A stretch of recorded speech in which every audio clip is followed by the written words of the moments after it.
Every great teacher has one or two parables that express the essence of their teaching. That's my experience. This parable is the essence of the Baal Shem Tov's teaching. A king created by magic many concentric walls around his palace. As you got close to the palace, the walls became more formidable, thicker, higher. They were guarded on their tops by fierce soldiers. At their bases, there ran wild animals, lions, bears. And then he retreated into his palace and sent out a proclamation that whoever came to visit him would be elevated to the status next to the king and be richly rewarded with wealth. So who wouldn't want this? Everybody came, but then they saw the first wall and the soldiers and the wild animals, and they were intimidated and afraid and turned back. Most of them. A few made it past the first wall. And the king had arranged that anybody who traversed the wall would be rewarded with money and jewels. Had servants distributing money and jewels. Some people got past the first wall, were rewarded, and they turned back. They were satisfied. So then some people got past they saw the second wall, and they were intimidated. They turned back. Or they got past the second wall, a very few, and they were rewarded, and they were satisfied and left. Nobody got past the third wall, except for the king's son. His only desire was to see his beloved father's face. And when he arrived at the scene, he saw the walls and said, how can my father be keeping me away? How am I ever going to see him? But he forged forward in fighting off the soldiers and the animals, and went forward with great self-sacrifice. And he kept calling out, Father, Father, I want to see you so badly. Please, appear to me. And his situation got more and more desperate, until finally the king instantaneously made all the walls disappear, because they were just illusory. They were magic.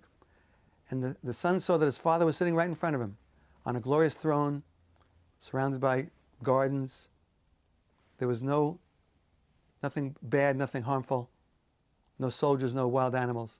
It was only just the king, who wanted to see who truly loved him, who could overcome their fear and come to him. So this parable works on many levels.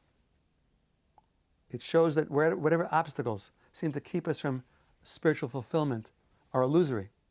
And if we push forward, they'll disappear. On the one level, the walls represent the Jewish version of Maya, the Hindu concept of an illusion. It's an illusion that keeps us from God. Because Jewish mysticism tells us that God is always here. There's nothing but God. This is all God.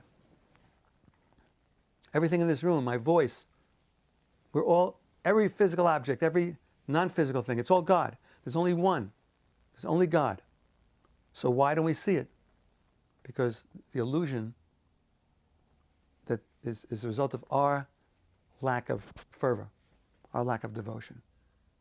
Why is the son the one who succeeds, or the daughter? Because you have to feel entitled.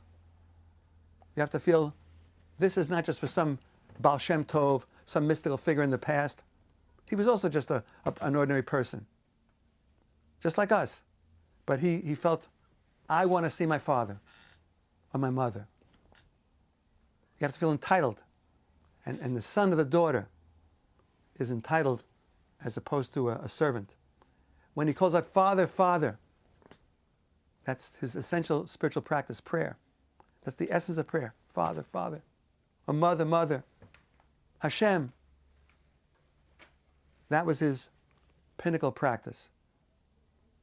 This parable also shows us the Baal Shem Tov's great moment of revelation. We don't have a story that describes his explosion of revelation.